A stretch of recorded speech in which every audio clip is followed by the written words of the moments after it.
In a world where everyone is trying to sell you something, be it an idea, an emotion, or even your own mind, there is one thing that can set you free. Manipulation is as old as humanity itself. It shows up in your relationships, your career, even in the way you view yourself.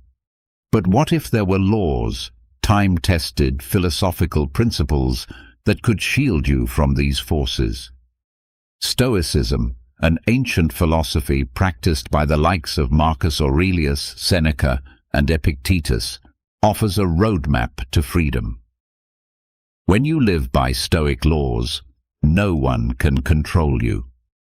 Not your fears, not the external pressures, not the distractions of modern society. The only thing that can control you is your own mind. This is how you can break free from manipulation and lead a life of peace, purpose, and power. Every moment of your life is a crossroads. You stand at the intersection of what happens to you and how you choose to respond.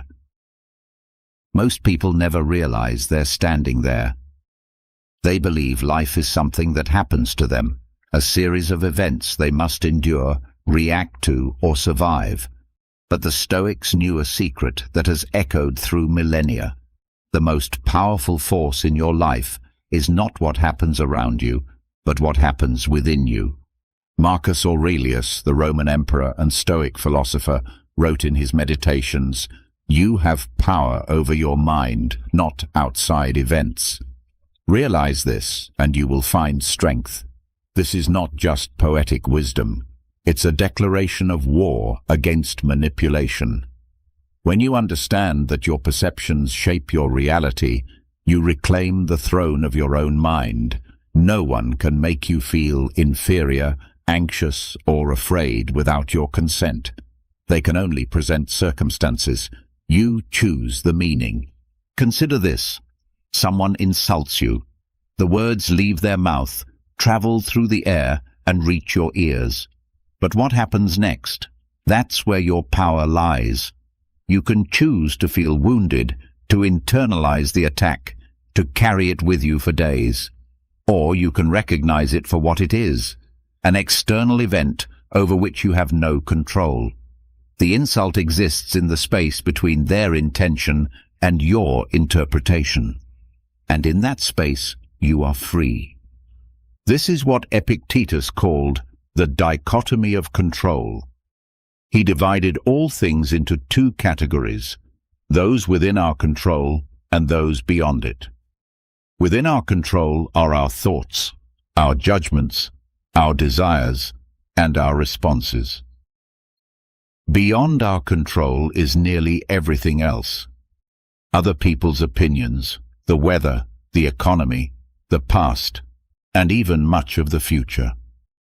When you spend your energy trying to control what cannot be controlled, you become a puppet.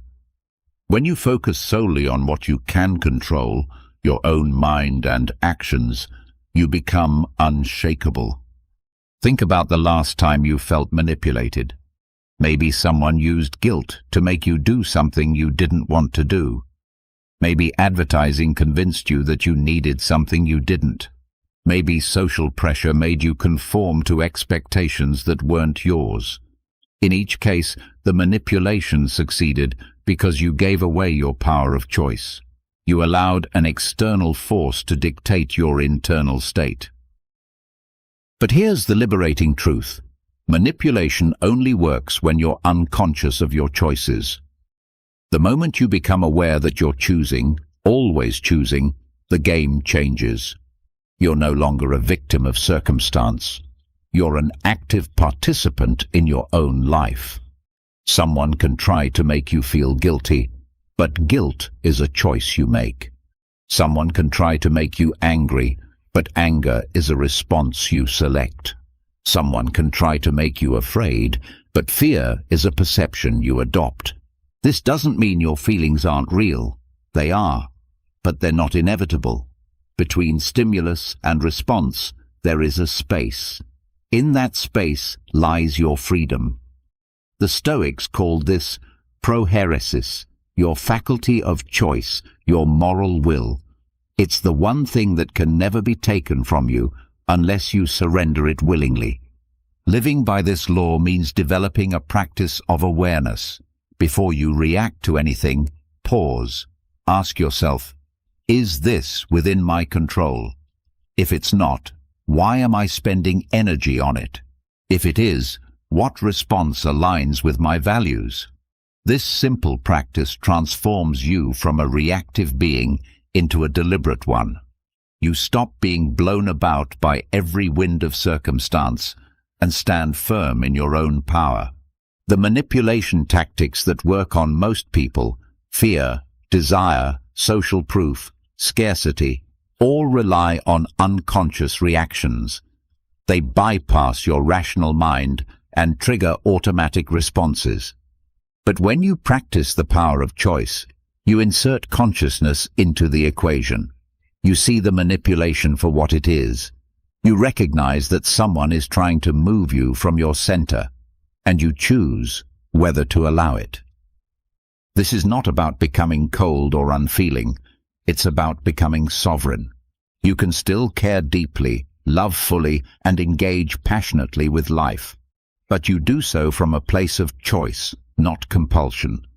You give your energy where you decide it should go, not where others try to extract it. You respond to life rather than react to it.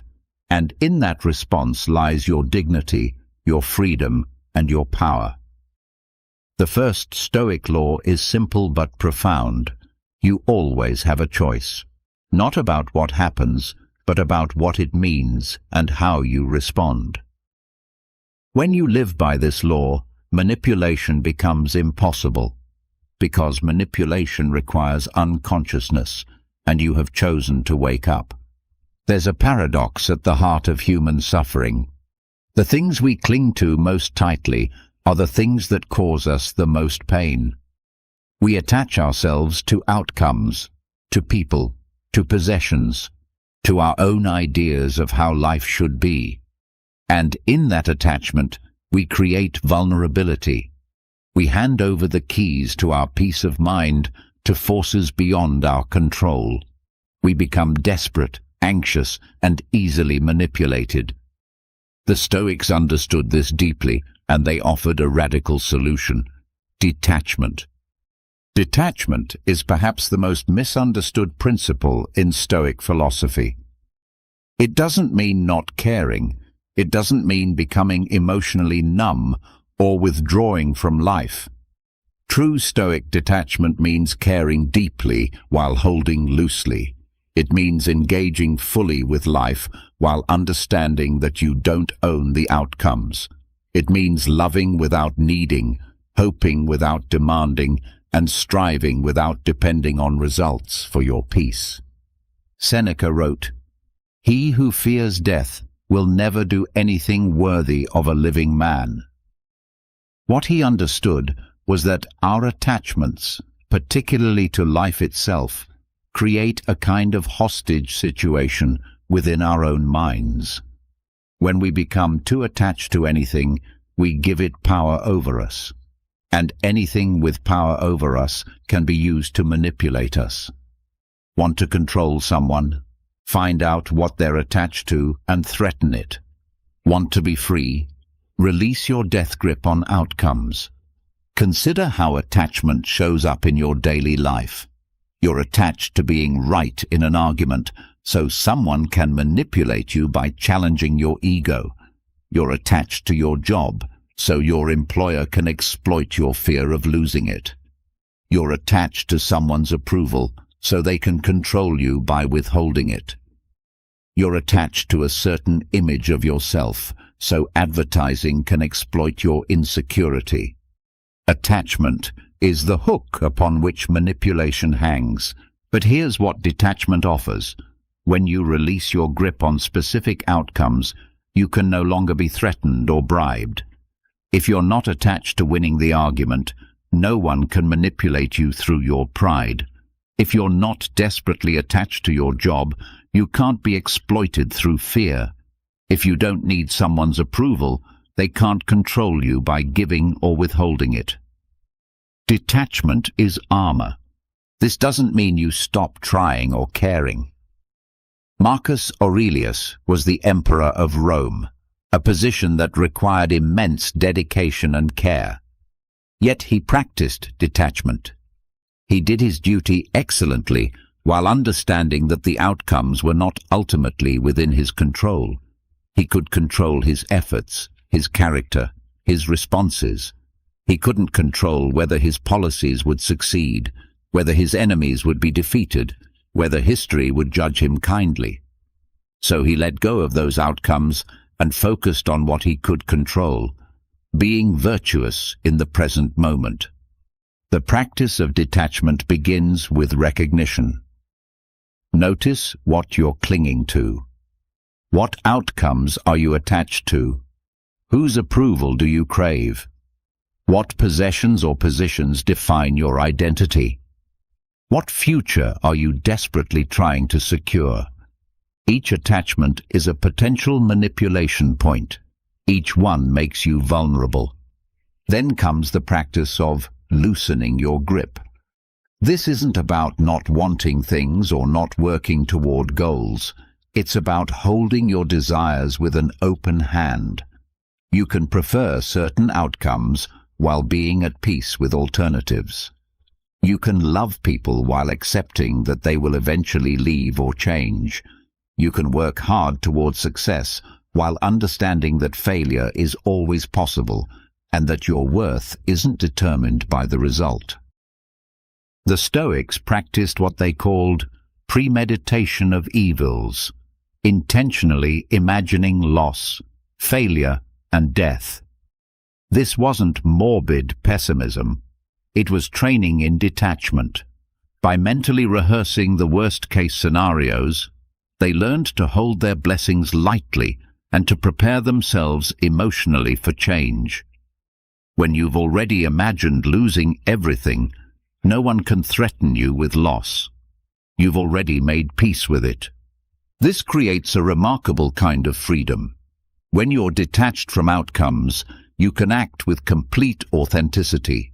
You don't have to perform, people please, or compromise your values to secure what you want, because you're not desperately attached to getting it. You can speak truth without fear. You can take risks without anxiety. You can fail without shame. You become unmanipulatable because there's nothing anyone can dangle in front of you that controls your inner state. Detachment also brings clarity. When you're desperately attached to something, your vision becomes distorted. You see what you want to see. You make poor decisions driven by fear or desire. But when you're detached, you see clearly. You can assess situations objectively. You make wise choices based on reason rather than reactive choices based on attachment. The law of detachment teaches us that true strength comes not from grasping tightly, but from holding loosely. Not from needing, but from preferring. Not from depending on outcomes, but from finding peace regardless of them. When you live this way, manipulation loses its power. Because manipulation works by threatening what you're attached to, and you've learned to attach yourself only to what can never be taken. Your character, your choices, your inner freedom. Know thyself. These two words, inscribed at the Temple of Apollo at Delphi, contain perhaps the most powerful defense against manipulation ever articulated. The Stoics elevated self-knowledge from mere advice to a sacred practice. They understood something profound. You cannot be manipulated if you truly know yourself. Because manipulation works by exploiting the gap between who you are and who you think you are. It thrives in self-deception, hidden motives, and unexamined beliefs. Self-reflection closes that gap and renders you transparent to yourself, and therefore resistant to external influence. Manipulation is a game played in the shadows of your psyche. A skilled manipulator reads you better than you read yourself. They identify your insecurities, your unacknowledged desires, your blind spots. They know what buttons to push because you haven't examined those buttons yourself. But when you engage in rigorous self-reflection, you illuminate those shadows. You discover your own buttons before anyone else can push them. You understand your motivations, your triggers, your patterns, and in that understanding you find freedom. Marcus Aurelius kept a journal, what we now know as his meditations. These weren't written for publication. They were private exercises in self-examination. Each night he would reflect on his day. Where did I act according to my principles? Where did I fail? What triggered my anger? What attachment caused my anxiety? This wasn't self-flagellation, it was self-knowledge. By examining himself honestly, without judgment but with clarity, he became increasingly difficult to manipulate. He knew his weaknesses, so he could guard them. He knew his values, so he couldn't be swayed from them. Self-reflection begins with simple questions. Who am I? Not who do I pretend to be, not who do others think I am, not who I wish I were, but who am I actually? What do I truly value versus what do I say I value? What am I afraid of? What am I running toward? What am I running from? These questions are uncomfortable because they require honesty, but that discomfort is the price of freedom. Most people live their entire lives without truly knowing themselves. They operate on autopilot, driven by conditioning they've never examined. They inherit beliefs from their culture, their family, their media diet, and mistake these inherited ideas for their own. They react to triggers they don't understand. They pursue goals that aren't actually theirs. They're strangers to themselves, and strangers are easy to manipulate. The practice of self-reflection creates what the Stoics called prosophe, attention or mindfulness. It's a constant vigilance over your own thoughts, judgments, and reactions. Not a paranoid self-monitoring, but a gentle, curious awareness. When you feel anger rising, you notice it. When you feel the pull of desire, you examine it. When you're about to make a choice, you pause and ask, is this aligned with my values? Or am I being moved by fear, by social pressure, by conditioning? Journaling is one of the most powerful tools for self-reflection. The act of writing forces clarity. You can't write vague feelings. You have to articulate them. In articulating them, you understand them better. You see patterns. You notice that the same triggers keep appearing. You recognize that certain people or situations consistently pull you away from your center. With this knowledge, you can prepare. You can develop strategies. You can choose different responses. Meditation is another essential practice. In stillness, without the constant distraction of external input, you meet yourself. You discover what thoughts arise unbidden. You notice the endless commentary your mind provides. You see how much of what you think is just noise, repetitive, unhelpful, not even originally yours. And in seeing this, you gain distance from it. You realize you are not your thoughts. You are the awareness observing your thoughts. This realization is tremendously liberating because it means you can choose which thoughts to follow and which to let pass. Self-reflection also reveals your core values. What do you actually stand for? Not what you should stand for according to society, but what genuinely matters to you. When you know your values deeply, decisions become simpler. Someone tries to manipulate you into doing something that violates your values, and you immediately recognize the incongruence. You don't need to deliberate or rationalize. You simply know it's not aligned with who you are. But perhaps the most important gift of self-reflection is authenticity. When you know yourself, you can be yourself. You don't need to perform for others because you're not performing for yourself. You're not pretending to be someone you're not. so you're not vulnerable to being exposed. You don't have a false image to protect, so you can't be threatened with its destruction. You are simply, transparently, authentically you. And authentic people are nearly impossible to manipulate because they have nothing to hide and nothing to prove.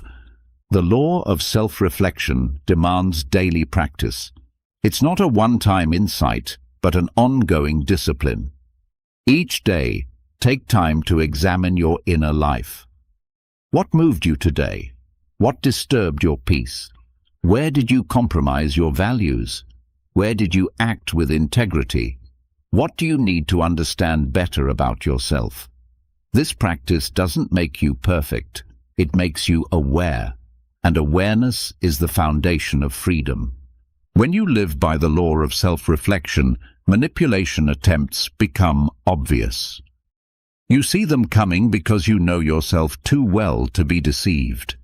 You recognize when someone is appealing to an insecurity you've already examined and made peace with. You notice when someone is trying to trigger a reaction you've learned to control.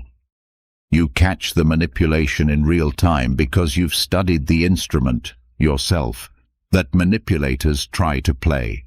And an instrument that knows itself cannot be played by anyone else. Picture a lake on a windless day, perfectly still, mirroring the sky with flawless clarity. Now imagine that same lake during a storm, churning, murky, reflecting nothing. Your mind is that lake, and equanimity is the quality that keeps it still, regardless of the weather.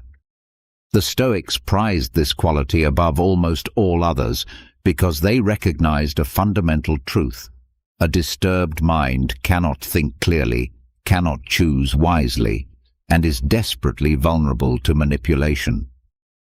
Equanimity, that unshakable inner calm, is not just pleasant, it's strategic, it's survival, it's freedom. The word equanimity comes from the Latin equanimitas, evenness of mind. It's the ability to maintain your composure whether fortune smiles or frowns, whether you're praised or criticized, whether you win or lose. It's not suppressing your emotions or pretending not to care. It's developing such a profound understanding of the nature of reality that external circumstances cannot throw you off balance. When you possess equanimity, you become like a rock in a stream. The water rushes around you, but you remain unmoved. Consider how manipulation typically works. Someone wants to control your behavior, so they create an emotional storm. They make you angry, so you'll act rashly. They make you afraid, so you'll accept what you otherwise wouldn't. They make you excited, so you'll abandon your judgment. They make you ashamed, so you'll comply with their demands. Every manipulation technique relies on disturbing your equanimity, because a mind in turmoil is a mind easily directed. But a mind at peace cannot be moved except by reason and principle. Marcus Aurelius faced countless attempts at manipulation. As emperor, he was constantly surrounded by flatterers seeking favor, advisors pushing agendas, enemies sowing discord, and circumstances threatening chaos. Yet he maintained his equanimity by remembering one essential truth. Everything is opinion. What disturbed him wasn't the external event itself, but his judgment about it. Someone insults him. That's just words, just opinion. His army suffers a defeat. That's just events, just circumstances. His health fails. That's just the body, temporary and mortal. None of these things could disturb his mind unless he let them. The practice of equanimity begins with understanding the nature of emotions. Your emotions are not inflicted upon you by external events. They are created by your judgments about those events. Someone cuts you off in traffic and you feel anger, but not because the action itself contains anger. The anger arises from your judgment. They shouldn't have done that. They're disrespecting me. This is unfair. Change the judgment. Perhaps they're rushing to an emergency. Perhaps they didn't see me. Perhaps this is insignificant in the grand scope of my life. And the anger dissolves. The external event remains the same. What changed was your internal interpretation. This understanding gives you tremendous power. It means you're not at the mercy of circumstances. You don't have to wait for life to calm down before you can be peaceful. You can be peaceful right now, in the middle of chaos, by choosing equanimity. This doesn't mean you become passive or indifferent. You can still act decisively, work energetically, and care deeply. But you do so from a place of calm rather than emotional reactivity. The Stoics practiced specific techniques to cultivate equanimity. One was the view from above, imagining yourself from a cosmic perspective, seeing your troubles as tiny and temporary in the vast scope of time and space. From this perspective, most of what disturbs you appears insignificant. Another technique was remembering mortality, both your own and that of everything you encounter. This person who's angering you will one day be dust. This setback that's frustrating you will be forgotten. This achievement you're celebrating will fade. When you hold this perspective, equanimity becomes natural. They also practiced what Epictetus called the reserve clause. When pursuing any goal, they would add internally, "I will do this if nothing prevents me," or "I will achieve this, fate willing." This mental habit prevented disappointment and maintained equanimity. They engaged fully with life's challenges while maintaining an inner detachment from specific outcomes. They did their best and accepted whatever resulted with equal calm. Equanimity is particularly powerful against emotional manipulation. When someone tries to make you angry to control you, your equanimity neutralizes the attempt. The anger doesn't arise, so their manipulation fails. When someone tries to frighten you into compliance, your equanimity allows you to assess the actual risk rationally rather than reacting from fear. When someone tries to excite you into a poor decision, your equanimity keeps you grounded in careful thought. You become unmanipulatable because you refuse to be emotionally destabilized. This doesn't make you cold or robotic. In fact, equanimity allows for deeper, more authentic emotional experiences. When you're not constantly blown about by reactive emotions, you can choose your emotional responses consciously. You can be appropriately angry at injustice, but it's a chosen, controlled anger that serves your values, not a reactive rage that controls you. You can feel genuine joy at success, but it's not a desperate, clinging joy that makes you vulnerable. You can experience sadness at loss, but it's a clean sadness that honors what was, not a destructive grief that consumes you. Living by the law of equanimity means committing to the daily practice of mental calm. It means catching yourself when circumstances begin to disturb your peace and remembering. This is just an event, just a circumstance. It's not inherently good or bad. It's my judgment that makes it so. And I can choose my judgment. This practice transforms your relationship with life. You stop being a victim of circumstances and become their master. You stop reacting and start responding. You stop being manipulated and start being free. When you maintain equanimity, you project an energy that actually repels manipulation attempts. Manipulators sense that their usual tactics won't work on you. Your calm is disarming. Your centeredness is intimidating. Your refusal to be emotionally reactive makes you unprofitable as a target. They move on to easier prey, those whose minds are already churning with fear, desire, and emotional reactivity. You remain like that still lake, reflecting reality clearly, disturbed by nothing, free. There's a peculiar irony in human nature. The very things we resist most strongly are often the things we cannot change. We exhaust ourselves fighting reality, demanding that it conform to our preferences, insisting that things should be different than they are. And in this futile struggle, we become weak, frustrated, and desperately vulnerable to anyone who promises to help us avoid the unavoidable. The Stoics discovered a profound secret. True freedom comes not from changing what we cannot change, but from accepting it completely. This is the law of acceptance, and it might be the most liberating and most difficult principle in all of Stoic philosophy. Acceptance is not resignation. It's not giving up, becoming passive, or endorsing things as they are. Acceptance is the clear-eyed recognition of reality as it actually exists, not as we wish it to be. It's the understanding that our preferences don't determine what is, and our resistance doesn't change what cannot be changed. When you accept what is, truly accept it, you stop wasting energy on futile resistance and redirect that energy toward what you actually can influence. This is strategic wisdom, not defeated surrender. The Stoics had a concept called amor fati, love of fate.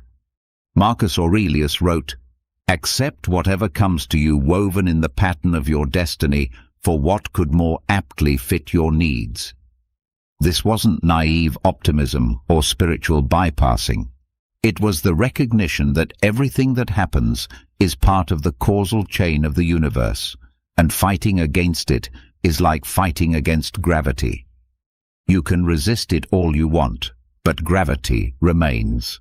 You can accept it and work with it, or you can exhaust yourself in pointless resistance. The choice determines whether you're free or enslaved. Consider how non-acceptance makes you vulnerable to manipulation. You refuse to accept that you're aging, so the beauty industry can exploit your denial. You refuse to accept that you're mortal, so you can be controlled through fear of death. You refuse to accept that others have different opinions, so you can be manipulated into endless, unwinnable arguments. You refuse to accept that outcomes are uncertain, so you grasp desperately at false promises of control. Every non-acceptance is a hook. Every resistance is a vulnerability. Every "it shouldn't be this way" is an opening for someone to offer you a comforting illusion, for a price. But what do you accept? Do you accept injustice? Do you accept cruelty? Do you accept oppression? Here's where the subtlety matters. You accept the reality that these things exist. You don't pretend the world is other than it is. But accepting that something exists doesn't mean approving of it or ceasing to work against it. The Stoic accepts that there is injustice in the world while simultaneously working to create justice. They accept that people suffer while actively trying to reduce suffering. The acceptance is of facts, not of values. It's recognizing what is, not endorsing what should be. This distinction is crucial because it prevents the paralysis of denial and the exhaustion of resistance while maintaining the energy for meaningful action. When you accept that the world contains problems, you stop wasting energy being shocked or outraged that problems exist. You channel that energy into solving them instead. When you accept that people sometimes behave badly, you stop being perpetually disappointed and start creating systems and relationships that account for human limitations. Acceptance is not passivity. It's clarity that enables effective action. The practice of acceptance begins with the present moment. Right now, whatever is happening is happening. Can you accept it? Not change it, not wish it were different, not explain why it shouldn't be happening, Just accept that it is happening. This moment, exactly as it is reality. Your acceptance or non-acceptance doesn't change the fact of it, but your acceptance or non-acceptance dramatically changes your experience of it and your ability to respond to it wisely. Then extend this acceptance to the unchangeable facts of existence. You will age. You will die. Others will die. You will sometimes fail. People will sometimes disappoint you. You cannot control what others think of you. You cannot force outcomes. The past cannot be changed. These are not sad facts requiring your emotional resistance. They are simply facts, neutral realities of existence. When you accept them fully, they lose their power to disturb you. And when they lose their power to disturb you, they lose their power to be used against you. The Stoics practiced negative visualization specifically to cultivate acceptance. They would imagine losing everything, their possessions, their loved ones, their health, their life. This wasn't pessimism. It was training in acceptance. By mentally rehearsing loss, they accepted in advance that loss is part of life. When actual loss occurred, they weren't destroyed by it because they'd already accepted its inevitability. They grieved, yes. They felt, yes. But they weren't broken because they'd never pretended that permanence was possible. This practice creates remarkable resilience. When you've accepted that anything can be lost, you hold everything gratefully, but not desperately. You enjoy without clinging. You love without needing permanence. You work toward goals while accepting that you might not reach them. This isn't reducing your investment in life. It's increasing your freedom within life. You're fully engaged, but not attached to specific outcomes. You're all in, but not dependent on particular results. This is the sweet spot of human flourishing. Acceptance also frees you from the manipulation of false hope. How many scams? How many bad relationships? How many terrible decisions are based on refusing to accept reality and grasping at promises that it can be different without the necessary effort or sacrifice? The diet pill that requires no discipline, the get-rich-quick scheme that requires no work, the relationship that will work if you just try hard enough to change the other person. These manipulations all exploit non-acceptance. They promise you an escape from reality. But when you've cultivated deep acceptance, these promises lose their appeal. You're not looking to escape reality. You've made peace with it. Perhaps the most powerful aspect of acceptance is how it transforms suffering. Pain is inevitable in life. Loss, illness, disappointment, death. But suffering is optional. Suffering is what happens when you add non-acceptance to pain. It's the layer of "this shouldn't be happening" on top of "this is happening." When you accept that pain is part of being human, the suffering layer dissolves. The pain remains, but it's clean pain, not amplified by resistance. You can experience it, work with it, and move through it without the additional agony of fighting against reality. Living by the law of acceptance means developing a daily practice of making peace with what is. Each time you notice yourself resisting reality, thinking, "this shouldn't be happening," or "they shouldn't be this way," or "I should be different," pause. Ask yourself, is this resistance changing reality, or is it just creating suffering? Then practice accepting what is while still acting according to your values. Accept that the problem exists. Accept that you feel how you feel. Accept that others are who they are. Then, from that place of acceptance, choose your response. When you master acceptance, you become unmanipulatable in a fundamental way. You can't be controlled through fear of what might happen because you've accepted that anything might happen. You can't be controlled through promises of avoiding the unavoidable because you've accepted the unavoidable. You can't be destabilized by circumstances because you've accepted that circumstances change. You stand like an ancient oak tree, rooted in acceptance of the changing seasons, flexible in the wind, strong in the storm, free because you've stopped fighting reality and learned to dance with it instead.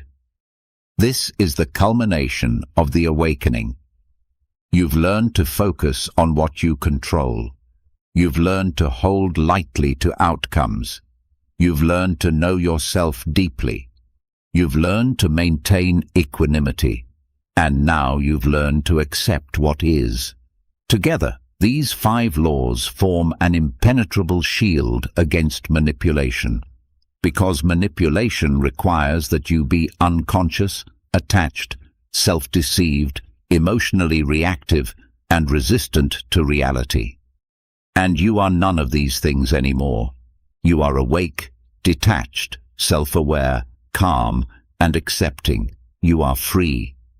Most people spend their lives trying not to think about bad things. They avoid contemplating loss, failure, suffering, and death. They believe that focusing on the positive and hoping for the best is the path to happiness. The Stoics knew better. They understood that the mind unprepared for adversity is a mind easily shattered by it.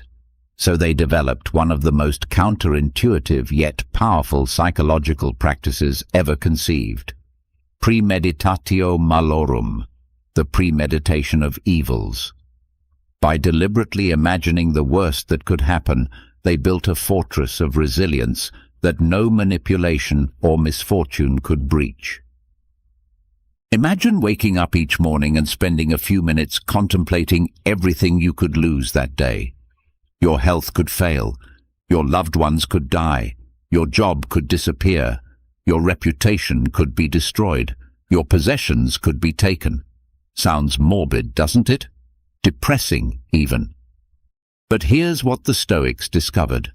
When you regularly imagine loss, you accomplish something remarkable. You inoculate yourself against the shock of actual loss. You appreciate what you have more deeply, and most importantly, you become immune to threats because you've already made peace with the worst-case scenario. Seneca wrote, "The man who has anticipated the coming of troubles takes away their power when they arrive." This is the essence of negative visualization. It's not pessimism or catastrophizing. It's strategic mental preparation. It's the difference between a soldier who has trained for every scenario and one who goes into battle assuming everything will go smoothly. When chaos erupts, the prepared soldier responds effectively. The unprepared one freezes, panics, or breaks. Your mind is that soldier, and negative visualization is its training. Consider how manipulation typically works through threats. Someone threatens your job security unless you comply with unethical requests. Someone threatens to leave you unless you meet their demands. Someone threatens your reputation unless you stay silent about wrongdoing. These threats have power only if you're unprepared for the loss they threaten.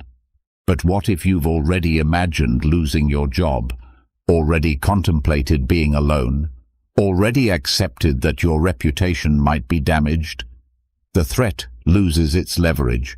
You're not paralyzed by fear because you've already walked through that fear mentally and survived. The practice of negative visualization begins simply.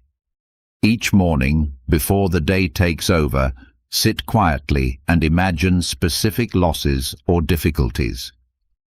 Don't just think about them abstractly. Visualize them vividly. Imagine receiving the call that a loved one has died. Feel the grief. Imagine the financial consequences of losing your job. Experience the uncertainty. Imagine your most valued relationship ending. Sit with the loneliness. This isn't pleasant, but it's profoundly strengthening. What happens in this practice is psychological desensitization combined with values clarification. By repeatedly imagining loss, your nervous system learns that imagining loss doesn't kill you. The fear loses its intensity. You realize you could survive these things. But more than survival, you gain perspective. When you imagine losing something, you suddenly see its value more clearly. That person you take for granted becomes precious when you imagine life without them. That health you ignore becomes a gift when you imagine disease. Negative visualization doesn't make you appreciate things less. It makes you appreciate them more. The Stoics also practiced negative visualization to prepare for specific challenges. Before a difficult conversation, they would imagine it going badly. Before a competition, they would imagine losing. Before a journey, they would imagine dangers and delays. This wasn't defeatism, it was preparation. By imagining obstacles in advance, they could plan responses. They weren't caught off guard. When difficulties arose, as they inevitably did, the Stoics could respond with, "Ah, yes, I anticipated this possibility. Here's what I'll do." Modern psychology has validated this ancient practice through research on mental simulation and stress inoculation. Studies show that people who mentally rehearse difficulties handle actual difficulties better.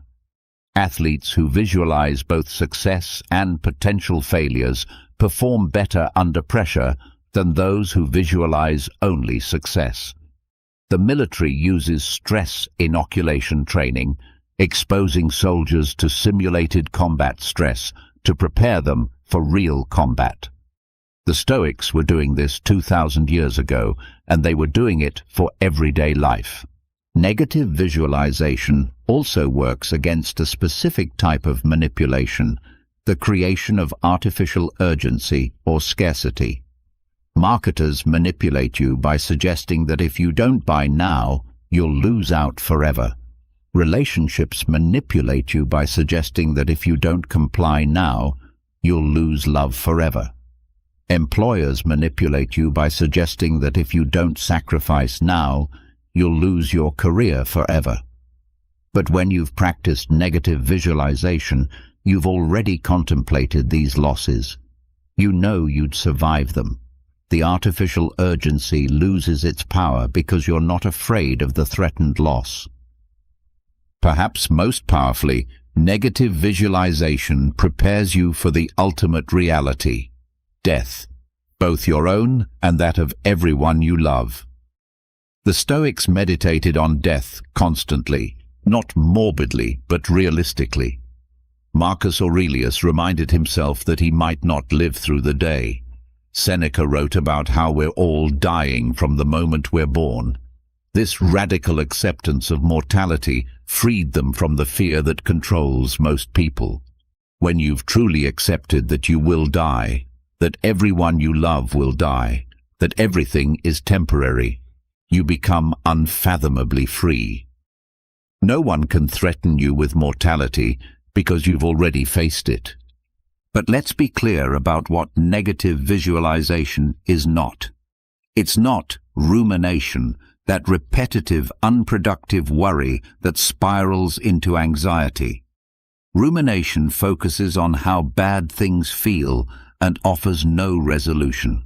Negative visualization, by contrast, is structured, time-limited, and solution-focused. You imagine the difficulty, you feel it, you consider your response, and then you return to the present moment with greater clarity and strength. It's a practice you control, not a thought pattern that controls you. Neither is negative visualization an excuse to not hope, not try, or not invest in good outcomes. The Stoics were not pessimists who expected the worst. They hoped for the best while preparing for the worst. They worked energetically towards success while accepting that failure was possible. Negative visualization didn't dampen their enthusiasm for life. It deepened their engagement with it. When you know something is temporary and could be lost, you don't take it for granted. You savor it, you honor it, you give it your full presence. The practice also cultivates gratitude, which is itself a powerful defense against manipulation. When you regularly imagine not having what you have, you're filled with appreciation for having it. This gratitude makes you less vulnerable to manipulations based on discontent. Advertising works by making you feel that what you have isn't enough. But when you've practiced negative visualization, you're acutely aware of how much you have. You're content not from complacency, but from perspective. And content people are difficult to manipulate through manufactured desire. Living by the law of negative visualization means making it a daily discipline. Each morning, spend 5 minutes imagining loss. Each evening, reflect on how the things you worried about either didn't happen or weren't as devastating as feared. Before important events, visualize them going wrong and plan your response. When you notice yourself taking something for granted, pause and imagine it gone. This constant practice builds a mental resilience that transforms how you move through the world. When you've integrated negative visualization into your life, you develop what the Stoics called the pre-rehearsal mindset. Nothing catches you completely off guard because you've mentally rehearsed the categories of difficulty.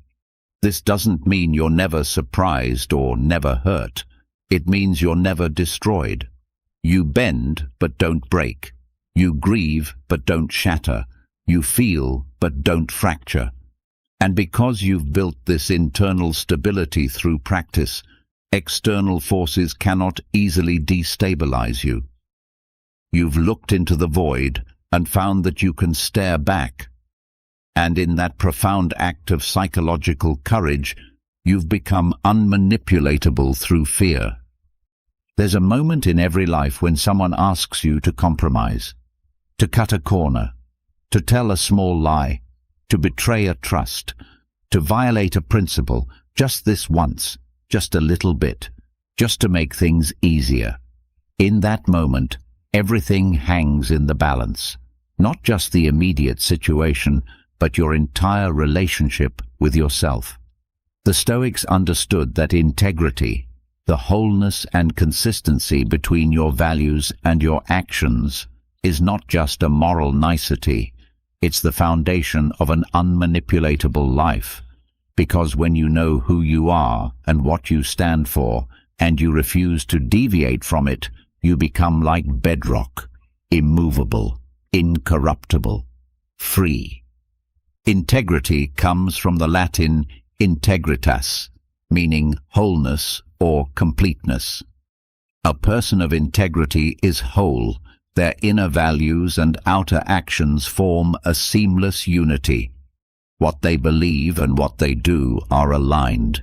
There's no gap, no contradiction, no hidden part that contradicts the visible part. This wholeness is tremendously powerful because it means there's nothing to exploit. A manipulator looks for inconsistencies, hypocrisies, and hidden shames, the gaps between who you claim to be and who you actually are. But a person of genuine integrity has no such gaps. What you see is what there is. Marcus Aurelius faced constant pressure to compromise his integrity. As emperor, he could have indulged any desire, ignored any principle, committed any injustice with impunity. The power was there, the temptation was there, but he chose integrity instead. He wrote, "Waste no more time arguing about what a good man should be. Be one." This wasn't just about being good, it was about being whole. It was about the profound power that comes from knowing your principles and living them regardless of circumstances or incentives. Consider how manipulation targets integrity. Someone offers you a bribe. They're testing whether your principles can be bought. Someone asks you to lie for them. They're testing whether your honesty is conditional.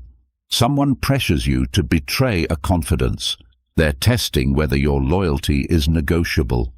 Every manipulation of this kind is probing for the price at which you'll abandon your integrity. And every time you refuse, you strengthen the fortress. Every time you compromise, you create a crack they can exploit further. The insidious thing about integrity violations is that they compound. The first compromise is always the hardest. You tell yourself it's just once, just a small thing, nobody will know. It's not really that important. But that first compromise makes the second one easier. Soon you're on a slope that steepens with each step. Before you know it, you've become someone you don't recognize, someone easily manipulated because you've already demonstrated that your principles are flexible. The Stoics knew this danger. That's why they drew their lines absolutely and defended them uncompromisingly. But integrity isn't just about refusing to do wrong. It's about actively committing to do right according to your values.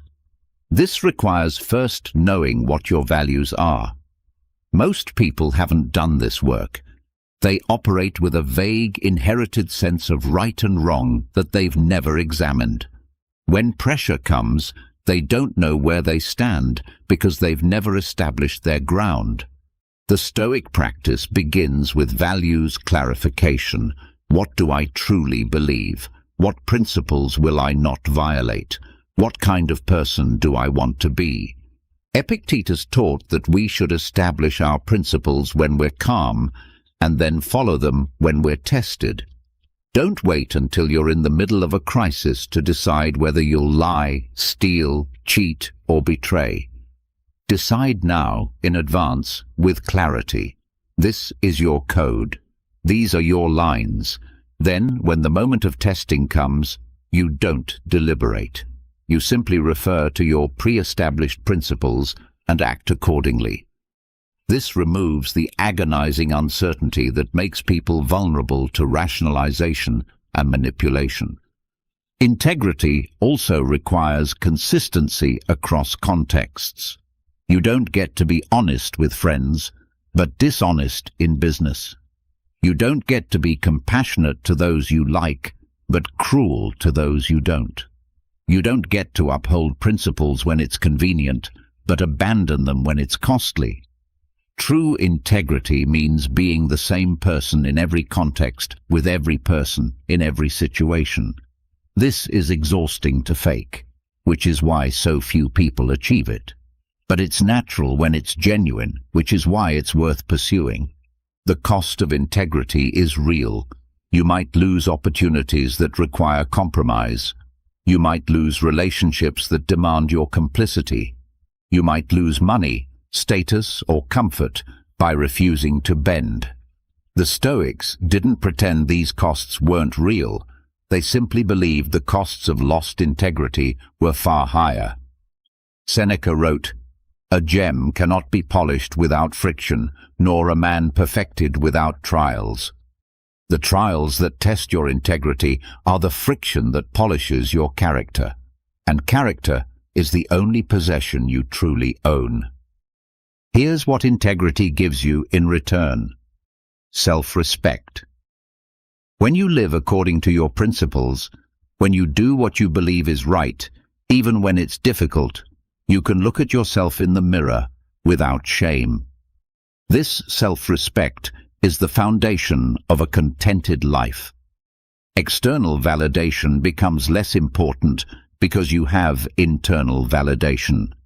You know you're living with integrity. This makes you extraordinarily difficult to manipulate because you're not desperately seeking approval, not hiding shameful compromises, not vulnerable to exposure. Integrity also gives you clarity in decision-making. When you have clear principles and commit to following them, most decisions become simple. Not easy, but simple. Someone asks you to do something that violates your principles. The answer is no. An opportunity arises that requires you to be someone other than who you are. You decline. A situation demands you choose between convenience and integrity. You choose integrity. This clarity eliminates the exhausting deliberation and rationalization that characterizes the lives of those without firm principles. The practice of integrity requires daily vigilance. Each day presents small tests, opportunities to cut corners, shade the truth, avoid responsibility, or compromise your values for convenience. The Stoics recommended a daily review. Did I act with integrity today? Where did I succeed? Where did I fail? This honest accounting keeps you aligned with your principles and prevents the gradual drift that leads to moral compromise. But integrity isn't rigidity. It's not about blind adherence to rules or inability to adapt. The Stoics distinguished between principles and preferences. Principles are non-negotiable. They're the core values that define who you are. Preferences are flexible. They're the things you like, but can adjust based on circumstances. Integrity means being flexible about everything except your core principles. You adapt, you compromise, you negotiate, but never at the cost of who you fundamentally are.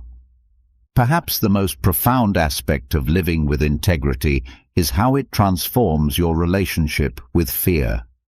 Most fear is rooted in the possibility of exposure, the fear that others will discover who you really are, what you really did, the ways you've compromised yourself. But when you live with integrity, there's nothing to expose. You are openly who you are. Your actions match your words. Your private self and public self are the same. This congruence eliminates a huge category of fear, and with it, a huge category of vulnerability to manipulation. Living by the law of integrity means committing to an examined life guided by clear principles. It means doing the hard work of defining what you stand for and then standing for it regardless of cost. It means being the same person in every context and weathering the consequences. It means accepting that you'll lose some things by refusing to compromise, but gaining the one thing that matters most, yourself, whole and uncompromised.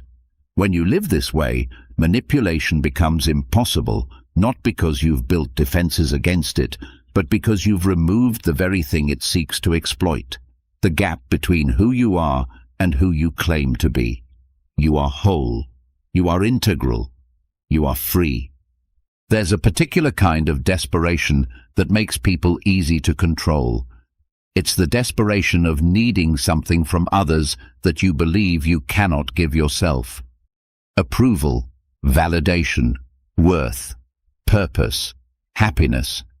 When you believe these things come from external sources, you become dependent on those sources, and anything you depend on can be used to manipulate you. The Stoics recognized this trap and offered a radical solution: self-sufficiency. Not isolation, not independence from all human connection, but the profound psychological self-reliance that comes from finding within yourself what most people seek from others. The Greek word the Stoics used was autarkeia, self-sufficiency or contentment arising from within. Epictetus taught that true freedom comes when you need nothing outside yourself to be complete. This doesn't mean you don't value relationships, don't pursue goals, or don't engage with the world. It means your fundamental sense of worth, purpose, and peace isn't hostage to external circumstances or other people's opinions. You have an internal anchor that holds steady regardless of external weather. Think about how much of your behavior is driven by seeking external validation. You post something on social media and anxiously check for likes. You dress a certain way, hoping others will approve. You take a job not because it aligns with your values, but because it impresses people. You stay in a relationship not because it's healthy, but because you fear being alone. You agree to things you don't want to do because you need others to think well of you. Each of these behaviors is a manipulation vulnerability. Someone who controls the validation you seek controls you. Marcus Aurelius, despite being the most powerful man in the world, constantly reminded himself not to depend on others' opinions for his peace of mind. He wrote, "I have often wondered how it is that every man loves himself more than all the rest of men, but yet sets less value on his own opinion of himself than on the opinion of others. This is the paradox. We claim to value ourselves, yet we let others determine our value. Self-sufficiency is the resolution of this paradox. It's genuinely valuing your own opinion of yourself above all others." The journey towards self-sufficiency begins with a crucial question. What do I actually need from others? Make a list. Not what you want, but what you genuinely need for your well-being and flourishing. You'll probably find the list is shorter than you thought. You need some connection, some cooperation for practical matters, perhaps some specific knowledge or skills. But you don't need constant approval. You don't need to be liked by everyone. You don't need external validation of your worth. These are wants that have been disguised as needs, and this disguise makes you vulnerable. Next, examine where you're outsourcing your internal states. Are you relying on others to make you happy, to give you purpose, to tell you you're worthwhile? The Stoics would say you're giving away your power. Happiness is an inside job. It comes from virtue, from living according to your values, from engaging meaningfully with life. Purpose isn't given to you by others. It's chosen by you based on what you care about. Worth isn't determined by others' opinions. It's inherent in your humanity and demonstrated by your character. When you reclaim these things as internal, you become unmanipulatable through their absence or presence in others' treatment of you.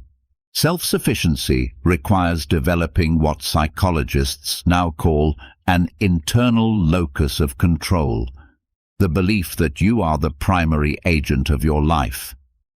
People with an external locus of control believe their outcomes are determined by external forces, luck, other people, circumstances. They feel powerless and are easily manipulated because they're already convinced they're not in control. People with an internal locus believe their outcomes are primarily determined by their own choices and efforts. They feel empowered and are difficult to manipulate because they're not looking outside themselves for the source of their life's direction. The Stoics practiced self-sufficiency through several disciplines. One was learning to be content with little. They regularly practiced voluntary poverty, eating simple food, wearing simple clothes, sleeping on hard beds, to prove to themselves that they didn't need luxury or comfort to be content. This wasn't asceticism for its own sake. It was training in self-sufficiency. They were demonstrating to themselves that their peace didn't depend on external conditions. This made them immune to manipulation through threats of deprivation or promises of luxury. Another practice was finding validation internally through the examination of conscience. Each day, the Stoics would review their actions not against others' standards, but against their own principles. Did I act with integrity? Did I live according to my values? Did I respond to challenges with wisdom and virtue? When the answer was yes, they felt genuine self-respect that no one could take away. When the answer was no, they learned from it without needing others to reassure them or excuse them. This internal validation system freed them from the tyranny of public opinion. Self-sufficiency also means cultivating your own sources of meaning and joy. Don't rely solely on your relationship for happiness. Don't rely solely on your job for purpose. Don't rely solely on others' recognition for your sense of accomplishment. Develop diverse sources of meaning, personal projects, creative pursuits, physical practices, intellectual interests, spiritual disciplines. This diversification does two things. It makes you more interesting and capable, and it makes you less vulnerable. If one source falters, you have others. You're not devastated by any single loss, because your well-being doesn't rest on a single fragile foundation. But here's a crucial nuance. Self-sufficiency is not the same as isolation or emotional invulnerability. The Stoics valued relationships deeply. Marcus Aurelius wrote beautifully about his family and teachers. Seneca corresponded warmly with friends. Epictetus taught students with obvious care. Self-sufficiency doesn't mean not needing or loving others. It means not needing them to complete you or validate you. It means choosing connection from wholeness rather than seeking connection from need. This distinction is everything. A self-sufficient person in a relationship loves generously without needing the relationship to define their worth. They contribute fully without keeping score. They're vulnerable and open without being dependent or desperate. They can walk away from unhealthy dynamics because they know they'll be okay alone. This actually makes them better partners, better friends, better colleagues, because they're relating from freedom rather than need. And paradoxically, this non-neediness makes them more attractive and less vulnerable to manipulation. People who are desperate to keep a relationship will tolerate anything. People who are self-sufficient will tolerate only what aligns with their values. Self-sufficiency also protects you from consumer manipulation. Advertising works by making you feel insufficient, not attractive enough, not successful enough, not happy enough, and then offering a product to fill that gap. But when you've cultivated self-sufficiency, when you've learned to be content with yourself as you are, advertising loses much of its power. You see it for what it is, an attempt to create artificial need. You buy things because they're useful, not because they promise to make you complete. This saves you money, certainly, but more importantly, it saves you from the exhausting treadmill of trying to buy your way to adequacy. The practice of self-sufficiency requires daily reinforcement. Each morning, remind yourself, I am sufficient. I have everything I need to meet this day with wisdom and virtue. My worth is inherent, not earned. My peace comes from within, not from circumstances. Then, throughout the day, notice when you're seeking external validation or depending on others for your internal state. When you catch yourself, redirect. Ask yourself, what do I actually think about this? What brings me genuine satisfaction? What aligns with my values? Let your answers guide you, not others' reactions. Living by the law of self-sufficiency doesn't make you a stoic island, untouched and untouchable. It makes you a sovereign being who engages with others from choice rather than need, who contributes from abundance rather than seeking to extract, who loves from wholeness rather than grasping from emptiness. When you are self-sufficient, manipulation through withdrawal, through conditional approval, through promises of validation, all these tactics fail because you've already found within yourself what others are offering to sell or withhold. You are complete, and complete people cannot be controlled through the promise of completion. You are free. Emotions are powerful. They color our experience, drive our decisions, and shape our lives. But emotions are also easily manipulated. Fear can make you compliant. Anger can make you reckless. Desire can make you foolish. Shame can make you silent. Every manipulator knows this, which is why they target your emotions rather than your reason. They create emotional storms that cloud your judgment and make you act in ways you otherwise wouldn't. The Stoics understood this danger intimately, and they offered a powerful antidote: rationality. Not cold, unfeeling calculation, but the practice of engaging your reasoning mind especially when your emotions are screaming.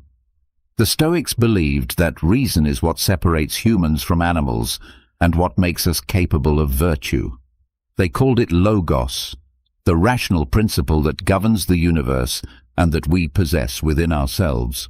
When we use our reason properly, we see reality clearly, make wise choices, and live according to nature. When we abandon reason and act purely from emotion, we become vulnerable to every manipulation, every passion, every impulse. Reason is not the enemy of emotion. It's the navigator that ensures emotion serves us rather than enslaves us. Consider a typical emotional manipulation. Someone makes you angry by insulting you. Then, while you're angry and not thinking clearly, they persuade you to agree to something you'd normally refuse. Or someone makes you afraid of an unlikely threat, then offers a solution that benefits them at your expense. Or someone makes you feel guilty about something you shouldn't feel guilty about, then leverages that guilt to extract concessions. In every case, the manipulation works by hijacking your emotional system and bypassing your rational evaluation. The emotion creates such a strong impulse to act that you don't stop to think. The Stoic practice of rationality begins with what they called the pause. When you feel a strong emotion arise, don't immediately act on it. Pause. In that pause, engage your rational mind. Ask yourself, what am I feeling? Why am I feeling it? Is this feeling based on accurate perception of reality? What would a wise person do in this situation? What action aligns with my principles?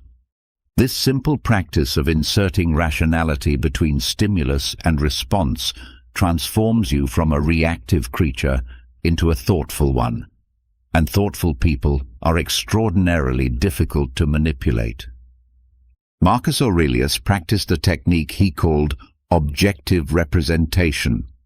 When something happened that triggered an emotional reaction, he would describe it to himself in purely factual terms, stripping away the emotional interpretation. Someone insults him? Objectively, it's just air vibrating in patterns, creating sounds. Someone steals from him? Objectively, it's just objects changing location. This wasn't denying reality or suppressing emotion. It was using reason to see beneath the emotional overlay to the bare facts. From this clear perception, he could choose a response based on wisdom rather than react from emotion. The Stoics also identified common cognitive distortions, what they called false impressions or fantasies, that lead to poor reasoning. We might call them by their modern names: catastrophizing, assuming the worst will happen; overgeneralizing, one setback means everything is ruined; personalizing, assuming everything is about you; emotional reasoning, believing something is true because you feel it strongly. These distortions hijack rational thinking and make you vulnerable to manipulation. Someone can catastrophize for you: if you don't do this, terrible things will happen. And if you don't catch the distortion, you'll be controlled by artificial fear. The practice of rationality requires training your mind to recognize these distortions in real time. When you notice a thought arising, examine it. Is this actually true? What evidence supports it? What evidence contradicts it? Am I generalizing from one instance? Am I assuming I know others' intentions? Am I confusing what I feel with what is? This kind of cognitive self-monitoring is exhausting at first, but with practice it becomes automatic. Your rational mind becomes a vigilant guardian, catching distorted thinking before it leads to poor decisions. Rationality also means understanding the difference between what the Stoics called preferred indifference and genuine goods. A genuine good is virtue, acting with wisdom, justice, courage, and temperance. Everything else, health, wealth, reputation, pleasure, is a preferred indifferent. You can prefer these things and work toward them, but they're not essential to your well-being or virtue. They're neutral. Manipulators exploit confusion about this distinction. They threaten preferred indifference, your job, your reputation, your comfort, and make you believe these threats are existential. But when you've used reason to clarify what's actually important, these threats lose their power. Losing your job is unfortunate, but it doesn't make you less virtuous. Losing your reputation is painful, but it doesn't change your character. Rationality provides this clarifying perspective. One of the most powerful rational practices is the art of questioning. When someone presents you with a claim, especially one that triggers strong emotions, question it. Who benefits if I believe this? What assumptions underlie this claim? What alternative explanations exist? What would change my mind? Is this appeal to emotion rather than evidence? This rational skepticism doesn't make you cynical or paranoid. It makes you discerning. You don't reject everything, you evaluate everything. And manipulations, when subjected to rational scrutiny, usually reveal themselves as logically bankrupt. The Stoics were particularly concerned with the manipulation technique of false dilemmas, presenting two options as if they're the only possibilities when many others exist. Either you do what I say, or you don't care about the relationship. Either you buy this product, or you're irresponsible. Either you agree with the group, or you're disloyal. Rationality cuts through these false dilemmas by asking, what other options exist? Why must I choose between only these two? Who decided these are the only alternatives? Often, there's a third way, a fourth way, many ways. But the manipulator wants to constrain your perception to only the options that benefit them. But let's address an important concern. Doesn't rationality make you cold, unfeeling, inhuman? Quite the opposite. The Stoics weren't advocating for suppressing emotions or becoming robotic. They were advocating for not being enslaved by emotions. There's a crucial difference between feeling emotions and being controlled by them. Rationality allows you to feel fully, to experience anger at injustice, fear in danger, joy in beauty, love in connection, while ensuring these feelings inform rather than dictate your actions. You feel the anger, but reason determines whether acting on it serves justice or just creates more harm. You feel the fear, but reason assesses whether the threat is real and what response is appropriate. In fact, rationality can deepen emotional life. When you're not constantly hijacked by reactive emotions, when you've learned to create space between feeling and action, you can actually experience emotions more fully and appropriately. You're not afraid of your emotions because you know you won't be controlled by them. This allows a kind of emotional courage. You can feel difficult emotions without having to immediately escape or act on them. This emotional courage is itself a defense against manipulation, because manipulators often rely on people's desperation to avoid uncomfortable feelings. The practice of rationality also connects to truth-seeking. The Stoics valued truth above comfort. They would rather face an uncomfortable truth than believe a comforting lie. This commitment to truth makes you resistant to manipulation through pleasant falsehoods. When someone tells you what you want to hear rather than what's true, your rational mind catches it. When someone appeals to your biases rather than evidence, you notice. When someone offers certainty where only probability exists, you're skeptical. This allegiance to truth over comfort, to accuracy over reassurance, is fundamentally anti-manipulation. Living by the law of rationality means making reason your partner in navigating life. It means pausing before reacting, questioning before believing, examining before concluding. It means training your mind to recognize cognitive distortions, false dilemmas, emotional hijacking, and logical fallacies. It means understanding that your feelings are real and valid, while also recognizing that they're not always accurate guides to reality or appropriate responses. It means being both emotionally alive and rationally awake.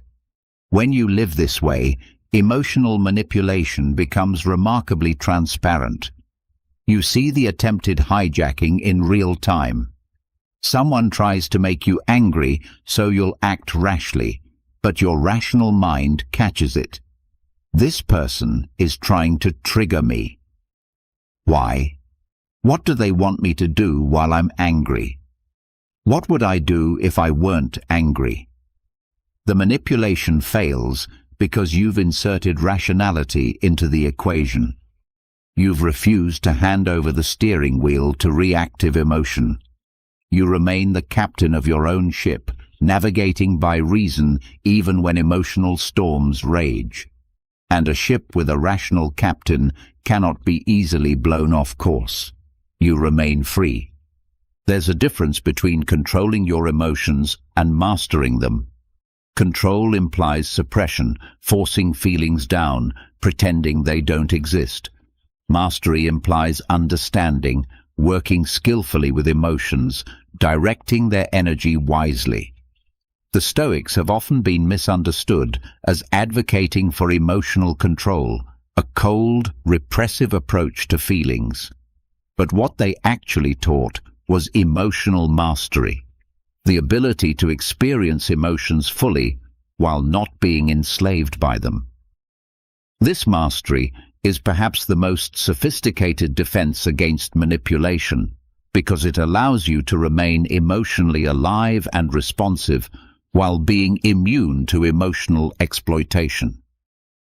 The foundation of emotional mastery is understanding what emotions actually are. The Stoics taught that emotions aren't imposed on us by external events. They're generated by our judgments about events. Someone insults you and you feel angry, but not because insults contain anger. The anger arises from your judgment. This person has wronged me. This is unacceptable. I must retaliate. Change the judgment to, this person is suffering and acting from their suffering, or this person's opinion reflects them, not me, and the anger dissolves or transforms. The external event remains identical. What changed was the internal judgment. This insight is revolutionary because it means you're not at the mercy of circumstances or other people for your emotional life. You're not a puppet whose emotional strings can be pulled by external events. You're the author of your emotional experience through the judgments you make. When you truly understand this, not just intellectually but experientially, you gain tremendous power.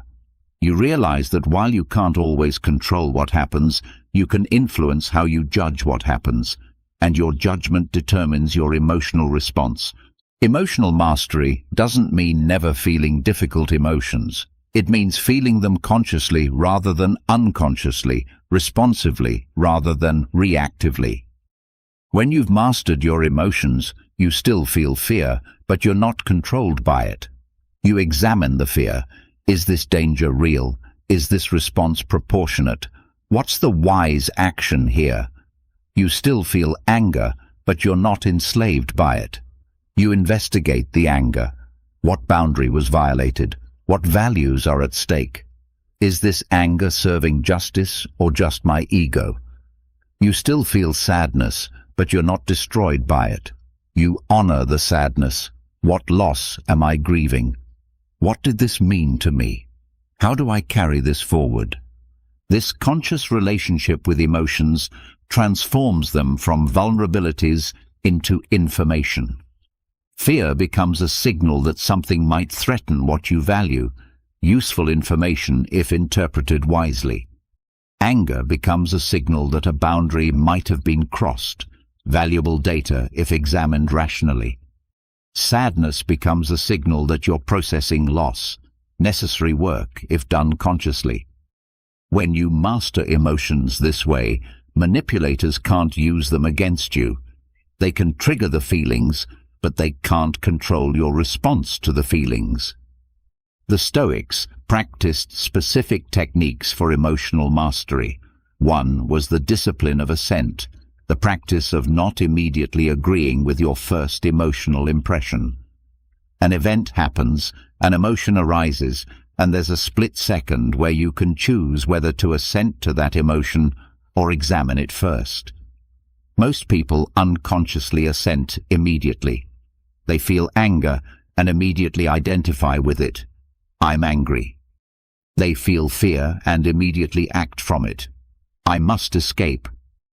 The Stoic practice is to catch that moment and pause. I'm experiencing anger. Is this anger warranted? What am I judging that's creating this anger? Epictetus taught his students to say, "You are just an impression, and not at all the thing you appear to be."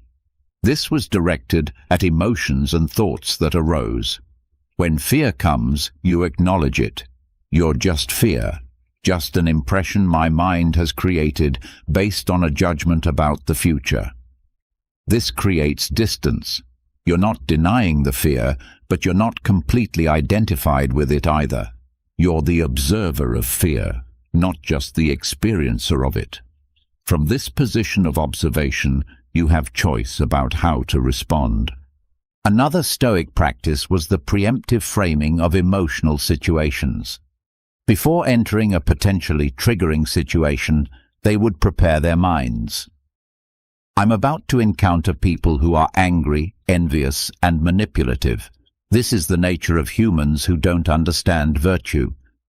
I won't be surprised or disturbed by this. I'll respond with patience and wisdom.